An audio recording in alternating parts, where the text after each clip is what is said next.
prince, né infirme qui sauva son royaume. L'histoire de Soundiata Keita, prince du Mandé, fils de Sogolon Conté et de Naré Magan. Celui qui libéra le Mandé et qui fut surnommé homme buffle, homme panthère, homme lion.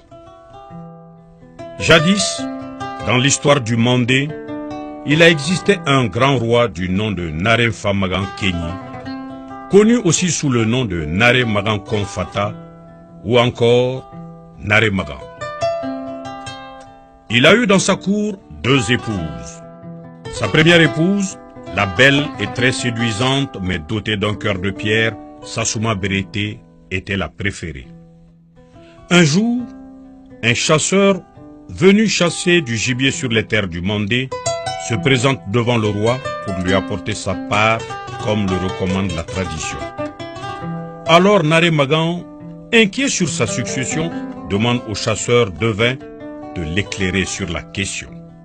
Ce dernier consulte ses courriers et lui confie qu'un jour, des chasseurs lui amèneraient une femme. Cette femme, s'il la prenait pour épouse, donnerait le fils qui assurerait sa succession. Aux abords du village de Do, un buffle maléfique terrorise toute la brousse. Il tue tous ceux qui osent s'aventurer dans les plaines environnantes. Après le coucher du soleil, personne n'ose plus sortir des villages.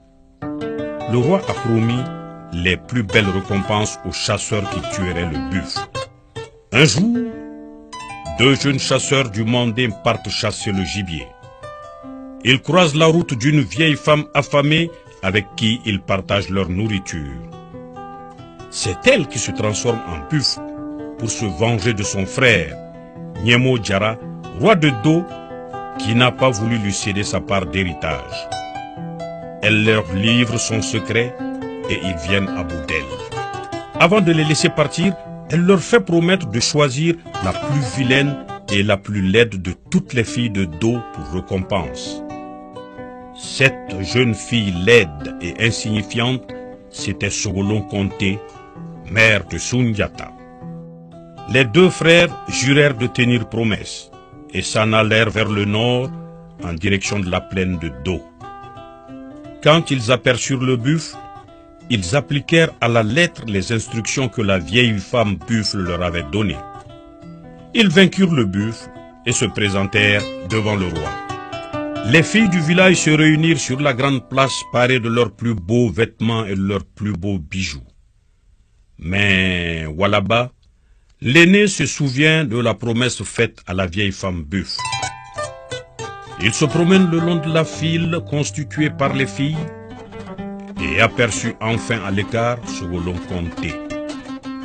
Il s'approcha d'elle et lui tend le bras. Sur le chemin du retour, les 2 jeunes chasseurs essayèrent à plusieurs reprises de dompter Sogolon, mais en vain. Les 2 frères reprennent alors la route de Niani, capitale du Mandé où siège Naré Magan, afin de lui proposer Sogolon en mariage. Le roi pense aux prédictions et organise le mariage aux grandes dames de Sassouma Berete. Prédestiné à être un grand roi que le Mandé n'a jamais connu, Soundiata était né infirme. Il ne pouvait marcher. Mais le roi Naré Magan vient à mourir sans voir son fils Soundiata marcher. À sa mort, c'est Dankarantouma, fils de Sassouma Berete, qui monte sur le trône. C'est le début d'une période d'injustice et d'oppression pour Soundiata et sa mère Sogolon. Un jour, manquant de condiments, Sogolon s'en alla demander à sa coépouse de lui donner quelques feuilles de baobab pour préparer son repas. L'impitoyable Sassouma refuse et l'humilie devant toute la cour. Alors Soundiata, voyant sa mère humiliée en pleurs, décide de marcher. Il demande à son griot attitré, Bala Fasike Kouyaté, que lui a adjoint son défunt père, de lui apporter une canne pour l'aider à se lever. Aucune des cannes apportées ne résiste à son poids et à sa force. Tous se brisent. Après plusieurs tentatives infructueuses, Sa mère lui apporte une canne taillée dans du bois de Sun. Sundiata, déterminé, se saisit de la canne d'une seule main et se hisse difficilement, mais arrive à se tenir sur ses jambes. Il met alors un pied devant l'autre. Un pas suit un autre pas, et sans prononcer un mot, il va arracher un baobab entier pour venir le planter devant la cour de sa mère Sogolon. Sundiata vient de montrer son nouveau visage au Mandé. Désormais, il ne subira plus. Un homme fort est né. Son initiation commence par la circoncision. Ensuite, il est admis dans la communauté des Donso, chasseurs mystiques du Mandé. Il s'initie au secret de la sorcellerie et de la magie et devient Simbon ou maître chasseur. Il devient de plus en plus fort. Il va d'exploit en exploit. Le peuple commence à se rappeler la prédiction des sorciers du vivant de son père. Un jour, pendant sa partie de chasse, Sundiata rencontre une jeune fille du nom de Finta. Il lui sauve la vie en tuant le lion qui s'apprêtait à la dévorer. Les deux lient une amitié et cultivent un amour réciproque. Son demi-frère Dankarantouma, craignant une convoitise de son trône par Sundiata, va entrer en alliance avec le roi des Soso, le très puissant et impitoyable Soumangurung Kanté, qui gardait un œil sur l'or du Mandé. Pour consolider cette alliance, Dankarantouma donne sa sœur, la belle et séduisante Nana Triban, en mariage à Soumangurung Kanté, roi des Soso. Il l'envoie en compagnie de Balafaseke, griot attitré de Sundiata. Quand Sundiata apprend la nouvelle, il est fou de rage. Il s'ensuit une discussion très virulente entre les deux frères. Sundiata traite Dankarantouma de traître et de vendu. À la suite de cette altercation, Sundiata quitte le Mandé avec ceux qu'il pense être les plus proches de lui. Sa mère Sogolon, ses frères Nambukari, Mandemori et sa sœur Sogolon Kanko. Il promet au Mandé de revenir afin de rendre le pays au vrai fils du Mandé. L'exil les conduira de pays en pays, car personne ne veut les garder assez longtemps pour ne pas s'attirer la rage du roi Dankarantouma ou de son allié Soumangurung. Ils sont accueillis à Mema comme des héros pour y avoir sauvé la vie de l'unique héritier du trône du nom de Kamalin Kende. Ils s'établissent finalement à Mema, au nord de l'actuel Ségou. L'intrépide et impitoyable Soumangurung. Pendant ce temps, Soumangurung, fort de ses pouvoirs magiques et grand sorcier, chasseur lui aussi, ambitionne de reconquérir tout l'empire du Ghana. Sa soif de puissance le guide ensuite à la conquête du royaume de son allié et beau-frère, car il convoite l'or du Mandé.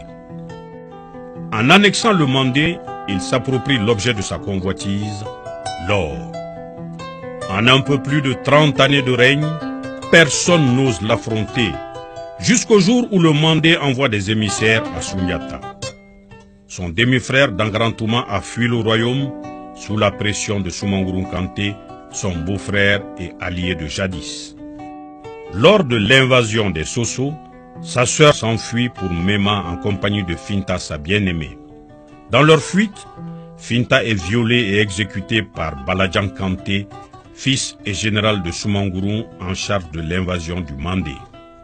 Le lendemain de l'arrivée des émissaires du Mandé, la mère de Sundiata, Sogolon Kanté, décède. Plus rien ne retient le jeune prince à Mema. Face à Soumangurung, désormais se dresse un jeune prince du Mandé. Sundiata déterminé à reconquérir le royaume de ses ancêtres. Les prophéties sont prêtes de se réaliser. Les premiers affrontements entre les deux géants sont sanglants.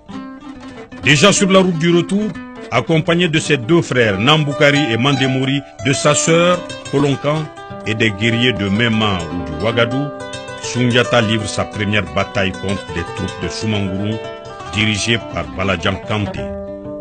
Il remporte ainsi sa première victoire à Tabon. Soumangurung tient Sundiata en échec lors de leur première bataille. Son ami Kamalin Kende, prince de Mema et unique héritier du trône, est tué dans la bataille. Sundiata est effondré, mais plus que jamais déterminé. Or, Soumangouroum est réputé invulnérable. Le secret de son invulnérabilité est impénétrable. Il détient des pouvoirs mystiques, magiques, hors du commun. Mais son invulnérabilité ne résistera pas à la ruse féminine. Il n'a su se contenir face au charme de la belle et gracieuse Nana Triban, demi-sœur de Sundiata. Elle lui soutire le secret de son invulnérabilité, la source de ses pouvoirs magiques, l'ergot de coq blanc. Sundiata, un nouveau roi pour le Mandé. Dans sa conquête du Mandé, Sundiata est rejoint par d'autres rois opprimés par Soumangouroum. Par ailleurs, deux rencontres vont changer le cours de l'histoire. D'abord, sa demi-sœur Nana Triban, qui a pu s'évader du royaume des Soso, vient lui apporter le secret de l'invulnérabilité de Soumangouroum. Ensuite, Fakoli Koroma, neveu et ancien général en chef des troupes de Soumangouroum. Ce dernier nourrit de forts ressentiments à l'encontre de Soumangouroum, qui lui a pris sa femme et a brisé le pacte de sang en attaquant le royaume de son père. Il ne lui pardonnera jamais cette humiliation et se rallie à Sundiata. Sundiata se sent prêt pour la dernière bataille. Il va affronter Soumangouroum à Kirina, au nord de Kangaba. Le dernier combat entre les deux géants est pour bientôt. En pleine bataille, Sundiata blesse Soumangouroum avec une flèche portant à son bout un ergot de coq blanc. Soumangouroum, sentant ses pouvoirs l'abandonner, prend la fuite. Il est aussitôt pris en chasse par Sundiata et Fakoli. C'est le début d'une grande légende. Certains disent qu'il s'est transformé en ouragan durant sa fuite. D'autres affirment qu'il s'est changé en une statue de pierre. La plus répandue raconte qu'il s'est changé en un énorme oiseau noir aux abords des collines de Koulikoro. Les 12 rois qui se sont alliés à lui pour combattre Soumangouroum lui prêtent tous allégeance. Sundiata devient ainsi le roi incontesté de l'empire du Mandé.